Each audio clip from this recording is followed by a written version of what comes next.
સુરતમાં કુખ્યાત ગુંડા રાહુલના મકાન પર બુલડોઝર ફર્યું. સુરતના ઉધના વિસ્તારમાં રાહુલ એપાર્ટમેન્ટ નામથી ગેંગ ચલાવનાર રાહુલ પીપળે પર હવે કાયદાનું વલણ વધુ કડક બન્યું છે. ઉધના પોલીસ દ્વારા કડક બંદોબસ્ત સાથે આરોપી રાહુલના 3 મકાન પર હથોડો અને બુલડોઝર ચલાવી દેવામાં આવ્યું છે. સરકારી આવાસની બહાર રાહુલ દ્વારા 3 ગેરકાયદેસર મકાન બાંધવામાં આવ્યા હતા, જેને સુરત ઉધના પોલીસ અને મનપાના કર્મચારીઓએ તોડી પાડ્યા હતા. એટલું જ નહીં, રાહુલ સરકારી આવાસમાં રહે છે, જ્યાં તેણે ઘરની અંદર પણ 3 ફૂટનું ગેરકાયદેસર બાંધકામ કરી દીધું હતું. સુરત મહાનગરપાલિકાના કર્મચારીઓ ઉધના પોલીસની મદદથી આ બાંધકામ પર પણ હથોડો ઝીક્યો હતો. મોટી સંખ્યામાં પોલીસ બંદોબસ્ત સાથે મનપાની ટીમ પહોંચી હતી. ગેરકાયદે મકાનો જમીનદોસ્ત કરતા રાહુલ ગેંગ ડરી ગઈ હતી. મહત્વનું છે કે ઉધના વિસ્તારમાં રાહુલ પીપળે દ્વારા ગેરકાયદેસર રીતે 3 મકાન બાંધવામાં આવ્યા હતા, જેનો ઉપયોગ તે અવૈધ પ્રવૃત્તિઓ માટે કરતો હતો. પોલીસે તપાસમાં જણાવ્યું છે કે આ 3 મકાન રાહુલની ગેંગ માટે કેન્દ્રીય હેડક્વાર્ટર તરીકે કામ કરતા હતા, જ્યાંથી તે અવૈધ ધંધા અને ગુનાહિત પ્રવૃત્તિઓ ચલાવતો હતો. કાયદાની લાલાંક પડતા હવે આ ગેંગના પાયા હચમચી ગયા. આરોપી રાહુલ એપાર્ટમેન્ટ ગેંગનો ડોન છે, જેની સૂર્યા મરાઠી હત્યા કેસમાં પણ સંડોવણી છે. આરોપી રાહુલ સામે ગુસ્સી ટોક, મારામારી, હત્યા જેવા 23 ગુના નોંધાયેલા છે. પોલીસ હવે ગુનેગાર રાહુલના ઘરને ધ્વસ્ત કરતા આરોપીઓ ફફડી ઉઠ્યા છે. આરોપી સામે કાયદાનો સકંજો વધુ મજબૂત કરી કસાયો છે. કાયદામાં રહીશું તો ફાયદામાં રહીશુંનો પાઠ આરોપીઓને ઉધના પોલીસે ભણાવ્યો. ભાવનગરના ગઢેજીમાં કુંભારવાડા બ્રિજથી દરિયાઈ ક્રીક સુધી દાદાનો સફાર. જમીન પર કાટમાળના ઢગલા, બુલડોઝર દ્વારા ગેરકાયદે મકાનો પર તવાઈ અને ચુસ્ત પોલીસ બંદોબસ્ત. દ્વારકાના દરિયાકાંઠાની જેમ ભાવનગરના દરિયાકાંઠે પણ દાદાએ મિશન સફાયો શરૂ કર્યું છે. ભાવનગરના ગઢેજી શુદ્ધિકરણ પ્રોજેક્ટને લઈને દબાણનું મેગા ઓપરેશન શરૂ કરવામાં આવ્યું. અડચણરૂપ દબાણો હટાવવા માટે ચુસ્ત પોલીસ બંદોબસ્ત સાથે જેસીબીને લઈને ટીમો પહોંચી હતી.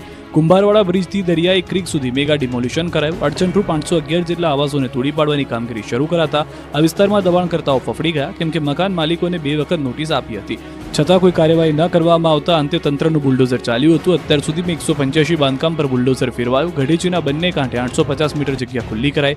2 હિટાચી અને 4 જેસીબીની સાથે મશીન સાથે કામગીરી કરવામાં આવી. મનપાના 100 જેટલા કર્મચારીઓ અને 200 પોલીસ કર્મીઓ આ કામગીરીમાં જોડાયા છે. મેગા ડિમોલિશન શરૂ કરતા સ્વેચ્છાએ લોકો માલ સામાન હટાવવા લાગ્યા. વેરાવળના ડાભોર ગામે ડિમોલિશનની કાર્યવાહી. ગેરકાયદેસર મકાન અને દુકાન તોડી પડાઈ હતી. સરકારી શાળા નજીક કરાયું હતું દબાણ. દબાણો પર ફરી વળ્યું છે બુલડોઝર. તો જે જગ્યાએ લુખાઓ અથવા તો અસામાજિક તત્વો દબાણ કરી રહ્યા છે, તમામ જગ્યાએ સફાયો જે છે શરૂ થઈ ચૂક્યો છે. લુખાઓને 100 કલાકની ચેતવણી છતાં 3 શહેરને બાનમાં લીધા. ગાંધીનગરમાં ખાણીપીણીની બજારમાં પાર્સલને લઈને મારામારી થઈ હતી. દુકાનદાર અને ગ્રાહક વચ્ચે બબાલ થતા વાત મારામારી સુધી પહોંચી ગઈ હતી. જાહેરમાં કચરાની પેટીઓ અને પથ્થરનો મારો થયો હતો. 2 જૂથ સામસામે આવી ગયા હતા. લાફાવાળી અને કચરા પેટીઓના ઘાથી એકબીજા પર હુમલો કરવામાં આવ્યો. એક વ્યક્તિ પર પથ્થરથી હુમલો કરવામાં આવતા જમીન પર પડી ગયા હતા. આ બબાલના કારણે નાસભાગ મચી ગઈ હતી. તો કચ્છના આદિપુરમાં ચા પી રહેલા 2 યુવક પર લાકડી વડે હુમલો કરાયો હતો. આરોપી સામે ગૃહ વિભાગમાં કરેલી અરજીની અદાવત રાખીને ચાની કિટલી પર લાકડી વડે હુમલો કરવામાં આવ્યો હતો. ફરિયાદી અને તેના ભાણેજને ધોકાથી માર મારવામાં આવ્યા હતા. નાસભાગ મચી ગઈ હતી. હુમલામાં એક યુવકને ઈજા પહોંચી હતી. શખ્સે યુવાનને જાનથી મારી નાખવાની ધમકી આપી હતી. આ તરફ જૂનાગઢ માંગનાથ રોડ પર આવેલ કાપડ બજારમાં તોડફોડ થઈ. તોફાની ટોળકી બજારમાં આવી હતી. દુકાનની બહાર તોડફોડ કરી હતી. કેટલાક શખ્સોએ બજારમાં ઘૂસીને આતંક મચાવ્યો હતો. સમગ્ર ઘટનાના સીસીટીવી જોવા મળી રહ્યા છે. તો થોડા દિવસ પહેલા ડસ્ટબિનની ચોરી કરતા ઇસમો સીસીટીવીમાં કેદ થયા હતા. ત્યારે વેપારી એસોસિએશન દ્વારા પોલીસને લેખિત અરજી કરવામાં આવી હતી. પોલીસે રાત્રિ પેટ્રોલિંગ વધારવા વેપારીઓએ માંગ કરી. સુરતમાં અસામાજિક તત્વો બેફામ છે. પોલીસની કાર્યવાહી છતાં નથી કોઈ પણ જાતનો ડર. મારપીટ અને દાદાગીરીની ઘટના યથાવત છે. ભેસ્તાન વિસ્તારમાં અસામાજિક તત્વોનો આતંક આપ જોઈ રહ્યા છો. અસામાજિક તત્વો દ્વારા યુવકને મારવામાં આવ્યો હતો. સમગ્ર ઘટનાના સીસીટીવી ફૂટેજ પણ જોવા મળ્યા છે. સીસીટીવીના આધારે પોલીસ દ્વારા તપાસ હાથ ધરવામાં આવી છે.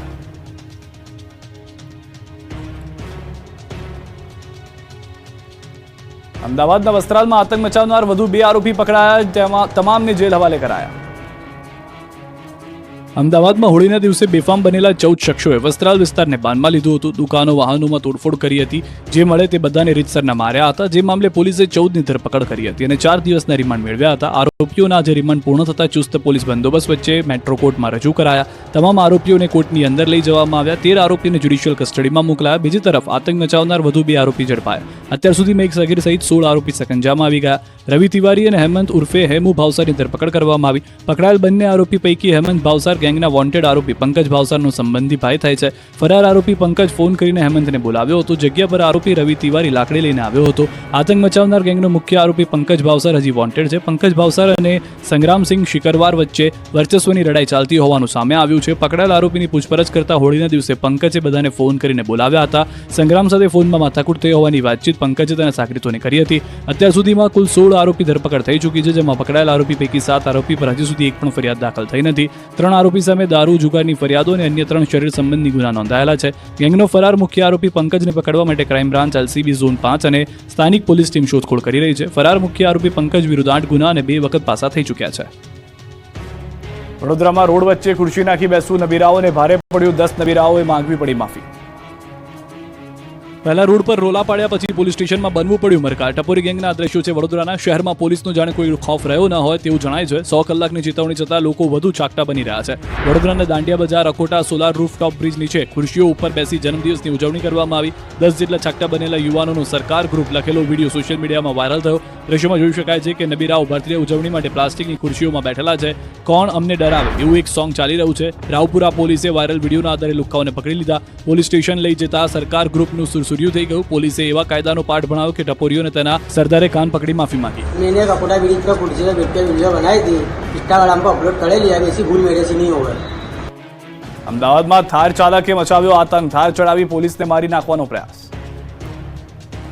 100 કલાકમાં ગુંડાઓનું લિસ્ટ તૈયાર કરવા ભલે પોલીસ એક્શનમાં હોય, પરંતુ ગુંડાઓને રફતારના રાક્ષસો સુધરવાના મૂડમાં નથી. ગુંડાઓ કઈ રીતે બેફામ બન્યા છે એ જોઈ લો. તોફાની તત્વને પોલીસે થાર હટાવવાનું કહ્યું તો તેને દાદાગીરી કરી. બોલાચાલી બાદ પોલીસકર્મી પર થાર ચડાવવાનો પ્રયાસ કર્યો. ગુંડાની આ હરકતમાં પોલીસકર્મીનો જીવ જઈ શકે એમ હતો. પૂરપાટ થાર દોડાવીને તેણે એક રિક્ષાને પણ ટક્કર મારી. આ દ્રશ્યો અમદાવાદના છે, જ્યાં ટ્રાફિક સિગ્નલ પર એક થાર કાર ચાલક ઊભો રહી જાય છે. અન્ય વાહનોને અડચણ થતી હોવાથી પોલીસકર્મીઓ આવીને તેને ત્યાંથી સાઈડમાં જવા માટે વિનંતી કરે છે, પરંતુ ત્યાં જ આ થાર કાર ચાલક દાદાગીરી પર ઉતરી આવે છે અને પોલીસકર્મી પર થાર ચડાવી દેવાનો પ્રયાસ કરે છે. આ દરમિયાન એક રિક્ષા અડફેટે આવી જાય છે. 3 શહેરમાં સ્ટંટબાજોએ રોડને બાનમાં લીધા.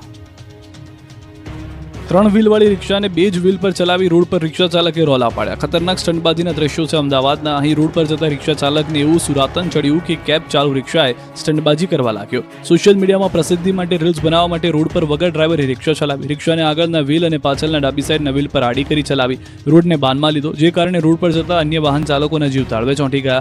મેલેડીની સરકાર 09 નામના ઇન્સ્ટાગ્રામ એકાઉન્ટ ઉપર આ વિડીયો પોસ્ટ કર્યો. આ આઈડીમાં સ્ટંટના અન્ય વિડીયો પણ જોવા મળી રહ્યા છે. જુવાનિયાઓને જ નહીં, દાદાઓને પણ રીલ્સનો જાણે ચસ્કો લાગ્યો છે. પોરબંદરમાં એક વૃદ્ધે ઊભા બાઇક ચલાવી સ્ટંટબાજી કરી. મોઢામાં બીડી નાખી પીતા ચાલુ બાઇકે કોઈ હીરોની જેમ ઊભા થઈ ગયા અને મોટું કામ કર્યું હોય તે રીતે લોકો સમક્ષ હાથ પણ હલાવ્યા. બાઇક પર સ્ટંટ કરી રોડ પર રીતસરનો આતંક મચાવ્યો. જોકે વિડીયો વાયરલ થતા પોરબંદર પોલીસે વૃદ્ધને પકડી લીધા. બાઇક ચાલકને પોલીસે કાયદાનું ભાન કરાવ્યું. વૃદ્ધ પાસે માફી મંગાવી કાર્યવાહી કરી હતી.